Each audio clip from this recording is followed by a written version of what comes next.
ये दोनों बाप बेटा ट्रैफिक जाम में फंसी कार में बैठे आपस में ही बहस कर रहे थे तो अचानक ही उनके सामने वाली वैन से धमाके वाले अंदाज में दरवाजा तोड़कर कोई उनकी कार पे हमला कर देता है। ये जो कार से निकले थे डरकर वापस कार में बैठ जाते हैं।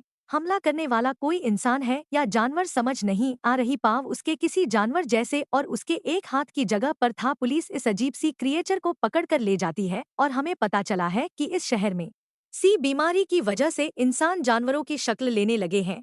गवर्नमेंट इस बीमारी का इलाज ढूंढने में लगी है। फ्रेंस्कियो जिसे हमने गाड़ी में देखा था उसकी वाइफ भी इसी बीमारी का शिकार थी जिसे हॉस्पिटल में एडमिट किया गया था। फ्रेंस क्यों चाहता था कि वो अपनी वाइफ का खुद ख्याल रखे पर उसकी बिगड़ी कंडीशन की वजह से डॉक्टर उसे हॉस्पिटल में ही रहने का मशवरा देते हैं। वो उससे जब मिलने जाता है तो हमें उसकी शक्ल दिखाई जाती है जो बिल्कुल किसी जानवर से मिल रही थी। फ्रस्की अपने बेटी को भी जब उसकी मॉम से मिलने का कहता है तो वो जवाब देता है कि क्या करूंगा मैं उनसे मिलके, अब तो वो मेरी बात भी नहीं समझ पाती।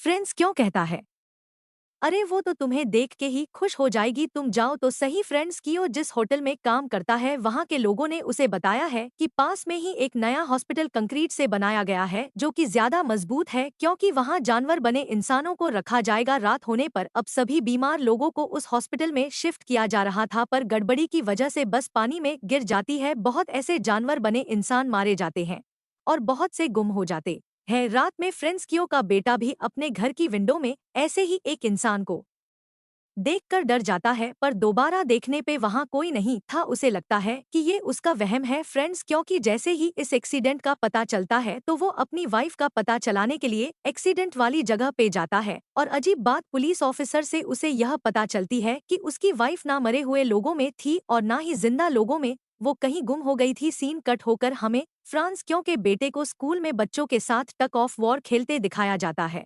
जिस अकेले ने ही अपनी हारती टीम को कुछ ही मिनट्स में जिता दिया था। यानी उसके अंदर बहुत ताकत आ गई थी। कैसे ये उसे भी नहीं मालूम था। इस सब में उसका नेल भी टूट चुका था, इसीलिए जब वो घर जा रहा होता है तो उसकी दोस्त उसे रोककर उसे फ्राइडे को होने वाली पार्टी के बारे में पूछती है जिसमें वो किसी वजह से नहीं जाना चाहता था। घर आकर वो नोटिस करता है कि उसकी रीढ़ की हड्डी बाहर निकल रही है। वो डर जाता है कि कहीं वो भी जानवर तो नहीं बन रहा। इस डर में वो जोर जोर से नहाने लग जाता है लेकिन यह कोई महल थोड़ी ना थी जो उतर जाती। यही दूसरी तरफ फ्रैंक को सुपर मॉल में वही पुलिस ऑफिसर मिलती है जिससे उसे अपनी वाइफ के घूमने का पता चला था, जो इस वक्त भी यही कहती है कि आपकी वाइफ कहाँ पे कुछ पता नहीं चला, मेरे लोगों की लिस्ट में उनका नाम नहीं है और जो लोग जिंदा बचे हैं उनका हम अच्छे से ख्याल रख रहे हैं। इन्हीं बातों के दौरान अचानक मॉल में कोई जोर से चिल्लाता है। अफरा तफरी में जब सारे इकट्ठे होती है तो वो आदमी कहता है कि मैंने यहाँ पर एक अजीब इंसान को देखा। सभी वहाँ से साइड पे हो जाते हैं जबकि फ्रैंक का उस अजीब इंसान को देखने के लिए आगे बढ़ता है क्योंकि उसे लग रहा था कि शायद उसकी वाइफ यहाँ होगी, लेकिन यहाँ पर दो एक ऑक्टोपस के जैसा दिखने वाला इंसान था जो फ्रैंक के साथ पुलिस ऑफिसर को देखकर यहाँ से भागने की कोशिश में था।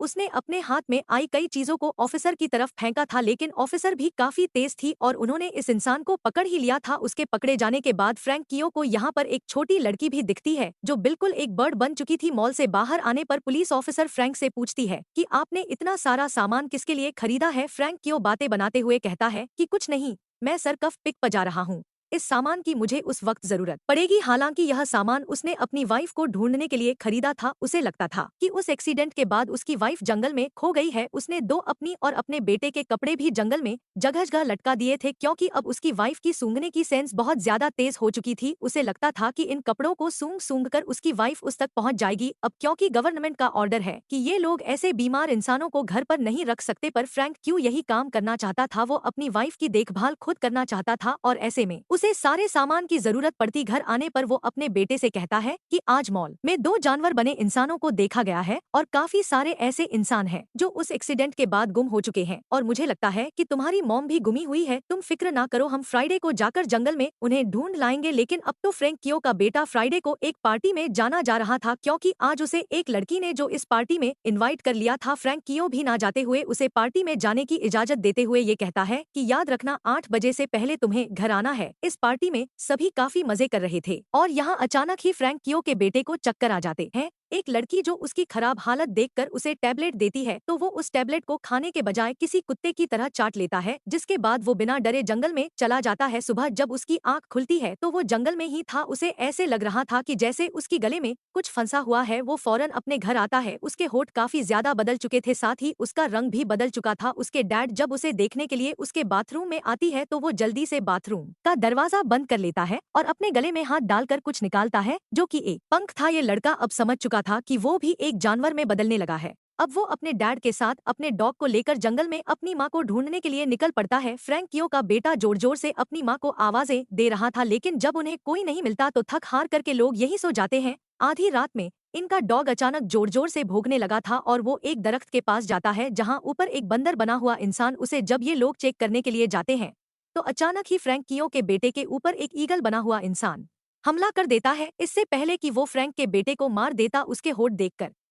वो समझ जाता है कि फ्रैंक का बेटा भी बिल्कुल उसी जैसा है, यानी जानवर में बदल रहा है और ये उसे नुकसान नहीं पहुंचाएगा। अलबत्ता इस ईगल बने इंसान ने फिर भी कुछ चोटें फैकू के बेटे को पहुंचाती थी, इसीलिए फ्रैंक अपने बेटे को हॉस्पिटल लेकर जाने लगता है। पर वो नहीं जाना चाहता था क्योंकि वहां जाकर सबको उसकी सच्चाई पता चल जाती कि वो एक एनिमल में बदल रहा है। लेकिन आज तक मिलने मिल जाती है पुलिस ऑफिसर जो फ्रैंकी से पूछती है कि आपके बेटे को कोई प्रॉब्लम है क्या? फैकू कहता है नहीं, बस इसे एक कुत्ते ने काट लिया है। पुलिस ऑफिसर कहती है जो भी है हॉस्पिटल तो जाना ही पड़ेगा। वो इन दोनों को लेकर हॉस्पिटल आती है। आर्मी के डॉक्टर्स यहाँ उसकी पट्टी कर देते हैं और पुलिस ऑफिसर फ्रैंक कियो को बताती है कि गवर्नमेंट ने अब इस सारे हालात को कंट्रोल करने के लिए यहाँ आर्मी बुला ली है। खैर फ्रैंक कियो अपने बेटे को लेकर घर चला जाता है और घर जाने पर उसका बेटा अजीब तरीके से अपनी पट्टी उतार कर अपनी टांगे खोलकर अपनी चोट को चाटने लग जाता है। धूल जाने पर भी उसकी लैब में जब चूहे बोलते हैं तो वो जोर से चीख मारकर उन सभी चूहों को चुप करा देता है, ऐसे जैसे वो चूहे उसकी बात समझ रहे हो। जिसके बाद फ्रैंक कियो का बेटा वहां से बाहर नदी की तरफ चला जाता है। वो नदी से एक कच्ची मछली पकड़कर खा चुका था और यह सब एक औरत ने भी देख लिया था। इससे पहले कि वो औरत उसे कुछ करती वहां से वो भाग जाता है। जंगल में दोबारा उसे वो ईगल बना इंसान मिलता है जो उड़ने की कोशिश कर रहा था और काफी हद तक कामयाब भी हो चुका था। वो यहाँ अपनी पकड़ी हुई कच्ची मछली उसे देता है, उससे कुछ बातें करता है और ईगल बना इंसान उसे बताता है कि मैं बर्ड में चेंज हो रहा हूँ, मैं उड़ना चाहता हूँ लेकिन बार बार गिर जाता हूँ और ऐसे मुझे बहुत चोट लगती है। क्या तुम्हें कोई ऐसी जगह पता है जहाँ पर मैं आसानी से उड़ना सीख सकूं? ये लड़का कहता है हाँ क्यों नहीं। वो उसे एक तालाब के पास लेकर जाता है। तालाब में से उठ पटल की लकड़ियों को साइड पकड़ करके उसे कहता है कि तुम यहाँ आसानी से उड़ सकते हो और अगर नीचे गिरे भी तो पानी में ही गिरोगे, तुम्हें चोट नहीं लगेगी। यहाँ फ्रैंक कियो के रेस्टोरेंट में अचानक ही एक जानवर बना इंसान हमला कर देता है, वो भी फ्रैंक कियो के ऊपर ही। फ्रैंक कियो नोटिस करता है कि वहाँ एक और भी जानवर बना इंसान था जो इस बड़े जानवर को देखकर वहाँ से डर कर भागा था। शायद वो फ्रैंक कियो की वाइफ हो सकती थी। वो यहाँ यही सोच रहा था जबकि उसके ऊपर जिस जानवर ने हमला किया हुआ था वो जोर जोर से चिल्ला रहा था। इससे पहले कि इस होटल में बैठे हुए सभी कस्टमर डर जाते, यहाँ की ऑनर इस जानवर को गुस्से में आकर कहती है चुप हो जाओ। हैरान कुन तौर पर उस जानवर ने ऑनर की बात सुन ली थी। इस जानवर के पाँव में जंजीरें थी जिसकी वजह से वो वापस जंगल में नहीं भाग पाता और कस्टमर वाली साइट पर चला जाता है और थोड़ी देर में पुलिस आकर इस जानवर को पकड़ लेती है। फ्रैंक कियो भी ऑफिसर के साथ जंगल के अंदर दूसरे बड़े जानवर को ढूंढने के लिए गया था पर वहाँ उन्हें कोई नहीं मिलता, लेकिन अपने बेटे की साइकिल मिल जाती है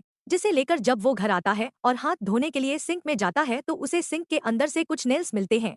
ये फ्रैंक के बेटे ने ही तोड़कर इसके अंदर फेंके थे। फ्रैंक समझ चुका था कि अब उसका बेटा जानवर में बदल रहा है। फिर दिखाया जाता है कि क्लासमेट उसका एक दांत टूट कर गिर गया था जिसकी वजह से जब सब उसका मजाक उड़ाते हैं तो वो वहां से चला जाता है और बहू पहुंचता है ईगल बने इंसान के पास, उससे बातें करता है, उसकी प्रैक्टिस देखता है और उसकी लगी चोटों पर पट्टियां करता है। फिर घर आने पर अब उसकी डैड उसे कहते हैं मुझे अपने हाथ तो दिखाओ। फ्रैंक का बेटा उसे अपने हाथ जब नहीं दिखाता तो अब उसे ये कंफर्म हो चुका था कि उसका बेटा एनिमल बन रहा है। फ्रैंक कियो का बेटा भी इसलिए वहां से भागता है लेकिन फ्रैंक कियो उसे पकड़ लेता है। वो अपने डैड से कह रहा था प्लीज डैड मुझे छोड़ दे, मुझे ना पकड़े, और उसकी डैड कहती है नहीं मैं जानता हूँ तुम्हारे साथ क्या हो रहा है, तुम जानवर में बदल रहे हो, तुम जैसे भी बन जाओ रहोगे तो मेरे बेटे ही ना, बस मुझे बताओ कि तुम्हारे अंदर क्या चेंजेज आ रहे हैं ताकि मैं पता चला सकूं कि तुम कौन से जानवर में बदल रहे हो। फ्रैंक का बेटा बताता है कि मुझे अब दूर दूर की आवाजें भी बहुत क्लियर सुनाई देती है और वो मेरे अजीब नाखूनों का आना। फ्रैंक कियो पूछता है कि क्या तुम्हारे दोस्तों को ये बात पता है, जिस पर वो जवाब देता है कि नहीं किसी को भी नहीं पता। वो अब अपने डैड फ्रैंक कियो से पूछ रहा था क्या आप भी मुझे मॉम की तरह जंजीरों से बांध कर रखेंगे। उसके डैड कुछ देर के लिए खामोश हो जाते हैं और फिर बोलते हैं अभी तो नहीं, लेकिन आगे वक्त का पता नहीं है। अगले दिन फ्रैंक कियो के रेस्टोरेंट में एक पार्टी थी जब फ्रैंक का बेटा वहां आता है तो उसके नाखून काफी ज्यादा बड़े हुए थे। उसके डैड उसे डांटते हैं और कहते हैं कि तुमने ये नाखून क्यों नहीं काटे। अपने डैड का डांटना उसे इतना बुरा लगा था कि उसने अपने डैड को ही हमला करके जख्मी कर दिया था। लेकिन असल में फ्रैंक क्यों तो उसे लोगों की नजरों से बचाना चाह रहा था। वो भी उसकी गर्दन पर कैंची रखकर उसे धमकी देता है नेल्स काटने की। और नेल्स काटने के बाद हम देखते हैं कि फ्रैंक का बेटा अब अपनी दोस्त से मिल रहा था। ये दोनों काफी करीब आते हैं। इस वक्त पर वो लड़की फ्रैंक क्यों के बेटे की रीढ़ की हड्डी को टच करती है और उससे कहती है कि मैं सब जानती हूँ, तुम्हारे अंदर जो चेंजेज आ रहे हैं, लेकिन मुझे इससे फर्क नहीं पड़ता। यहाँ दूसरी तरफ इनकी क्लास फॉलो को भी फ्रैंकियो के बेटे की सच्चाई पता चल चुकी थी। वो अब एक अजीब डिवाइस लेकर फ्रैंकियो के बेटे के सामने आता है जिसकी आवाज इंसानों को तो कुछ नहीं कहती पर जानवर उससे बहुत ज्यादा तंग हो जाते हैं। ये लड़का फ्रैंक के बेटे को बहुत तंग करता है और कहता है कि मैं तो तुम्हारी सच्चाई काफी अरसे से जानता हूँ। फ्रैंक के बेटे से रहा नहीं जाता और वो गुस्से में एक जोरदार थप्पड़ उस लड़के के मुंह पे मार देता है। ऐसे ही उसके गाल पे निशान पड़ गए थे। इन सारी चीजों की वजह से सिचुएशन भी बिगड़ चुकी थी। पुलिस और आर्मी अब जंगल के अंदर उसे ढूंढने में लगे थे और यहाँ पर उसकी मदद करता है वही ईगल बना इंसान जिसकी उड़ने में उसने मदद की थी। वो उड़ाते हुए उसे यहाँ से एक जंगल में ले जाता है। पुलिस और आर्मी भी वहाँ पहुँचते हैं। फैको का बेटा अब यहाँ पानी से होते हुए नदी के दूसरी तरफ चला गया था लेकिन कार्स तो पानी में नहीं चल सकती थी इसीलिए आर्मी वाले उनके ऊपर शूट करते हैं और वो ईगल बना इंसान जो फ्रैंक यू के बेटे का दोस्त बन चुका था इस हमले से वो मर जाता है। फ्रैंक का बेटा उसने इस जगह को जैसे अपना घर मान लिया था। वो यहाँ फल खाता है और नदी में नहाता है। जब वो बाहर निकलता है तो उसकी कमर पे अजीब से निशान थे, यानी उसकी बॉडी बहुत तेजी से बदल रही थी। फ्रैंकियो का बेटा अब चलते चलते जंगल के ऐसे हिस्से में पहुंचता है जहां बहुत से उसी जैसे जानवर बने इंसान थे और यही उसे उसकी मॉम भी मिलती है जिसने उसे स्मेल करके जाना था। वो अब इंसानों की तरह बोल तो नहीं पा रही थी लेकिन अपने बेटे को बार बार एक गार के अंदर भेज रही थी ऐसे जैसे कह रही हो कि ये तुम्हारे लिए सेफ जगह है। एनिमल नोटिस करता है कि कुछ इंसान सांप में बदले थे, कुछ बंदर में एक सुअर बन गया था और एक बच्चा गिरगिर। यहाँ सब बड़ी शांति से रह रहे थे इससे पहले कि यहाँ मिलिट्री वाले स्मोक फायर करते। ऐसा करने से यहाँ हलचल बच जाती है। आर्मी वाले एक खास डिवाइस की मदद से यहाँ कुछ आवाजें निकालते हैं, ऐसी आवाजें जो जानवरों को काफी परेशान करती थी। ये आवाजें फ्रैंक क्यों की बेटी को भी काफी परेशान करती हैं और ऐसे वो भी मिलिट्री वालों के हाथों पकड़ा जाता है। लेकिन वो बच्चे जो गिरगिट बनी थी वो पेड़ के ऊपर अपने आप को छुपाकर इनसे बच जाती है। पुलिस अब फ्रैंक क्यों के बेटे को लेकर शहर में आ चुकी थी जहाँ पर उसके डैड पुलिस वालों से मिलते हैं और उन्हें कहते हैं कि ये मेरा ही बेटा है जो रात में वैसे ही जंगल में चला गया था। फ्रैंक क्यों का बेटा क्योंकि अभी तक इंसानों की तरह दिख रहा था इसीलिए पुलिस वालों को शक नहीं होता। वो उसे एक पेपर देते हैं साइन करने के लिए। फ्रैंक क्यों का बेटा जब उसके ऊपर साइन नहीं कर पाता तो गुस्से में हो जाता है और ऐसे में पुलिस वालों को शक हो जाता है कि वो एक एनिमल में ट्रांसफॉर्म हो रहा है। वो उसे पकड़ने ही वाले थे लेकिन यहाँ फ्रैंक क्यों पुलिस वालों को मारकर खुद उनके दिए पेपर पर साइन कर अपने बेटे को यहाँ से ले जाते हैं। जबकि वो ऑफिसर जिन्होंने मूवी के शुरू से ही फ्रैंक की मदद की थी उन्हें अब पता लगता है कि कुछ तो गड़बड़ है इसीलिए मिलिट्री अब उनका पीछा करने लग जाती है जिससे देखकर फ्रैंक यो का बेटा घबरा जाता है और वो अपने डैड से पूछता है कि अगर इन लोगों ने पकड़कर मुझे हेल्थ सेंटर में बंद कर दिया तो क्या आप मेरे से मिलने आएंगे। फ्रैंक यो कहता है ऐसा हो ही नहीं सकता कि यह तुम्हें पकड़ पाए, मैं हूँ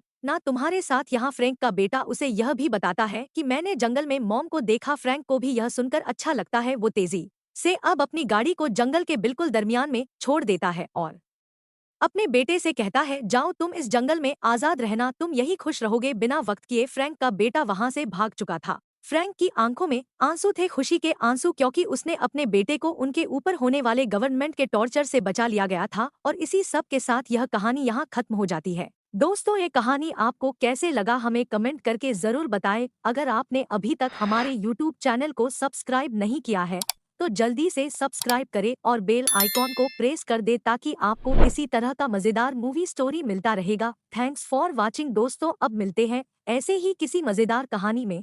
तब तक के लिए बाय दोस्तों।